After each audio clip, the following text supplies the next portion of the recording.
കെനിയയിൽ അപകടത്തിൽ മരിച്ച മൂവാറ്റുപുഴ സ്വദേശി ജസ്നയുടെയും മകൾ 1.5 വയസ്സുകാരി റൂഹി മെഹറിന്റെയും മൃതദേഹം നാളെ നാട്ടിലെത്തിച്ചേക്കും. മൂവാറ്റുപുഴയിലെ വീട്ടിലേക്കാകും മൃതദേഹങ്ങൾ എത്തിക്കുക. YS അഭിനന്ദ് വിശദാംശങ്ങളുമായി. അഭിനന്ദ്, എപ്പോഴാണ് മൃതദേഹം എത്തിക്കുക? അതിൻ്റെയൊക്കെ വിവരങ്ങൾ അവിടെ നിന്ന് ലഭിച്ചോ കൃത്യമായി?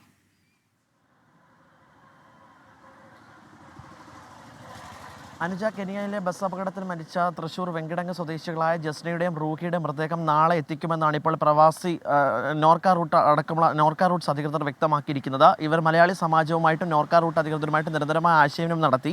അതിനുശേഷം മൃതദേഹം എത്തിക്കുമോ എന്നുള്ള കാര്യം മാതാപിതാക്കളുമായി സംസാരിച്ച് തീരുമാനമെടുക്കുമെന്നായിരുന്നു നേരത്തെ വ്യക്തമാക്കിയത്. ഇതിന് പിന്നാലെയാണ് ഇപ്പോൾ അതിനകത്തൊരു സ്ഥിരീകരണം വന്നിരിക്കുന്നത്. നാളെയോടുകൂടി മൃതദേഹം നാട്ടിലെത്തിക്കുമെന്നാണ് അറിയിക്കുന്നത്.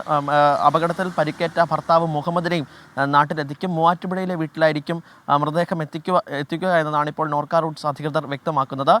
കഴിഞ്ഞ ദിവസമായിരുന്നു കെനിയയിലെ ബസ് അപകടത്തിൽ ചാർട്ടേഡ് അക്കൗണ്ടന്റ് ആയിരുന്ന ജസ്നയും 1.5 വയസ്സ് പ്രായമുള്ള കുഞ്ഞ് റൂഹിയും മരിച്ചത്. അനുജ, ശരി. കെനിയയിൽ ബസ് അപകടത്തിൽ മരിച്ചവരുടെ മൃതദേഹം, തൃശൂർ സ്വദേശികളാണ് അവരുടെ മൃതദേഹം, മൂവാറ്റുപുഴയിലെ വസതിയിലേക്ക് നാളെ എത്തിക്കുമെന്ന വിവരമാണ് YS അഭിനന്ദ് നൽകിയത്.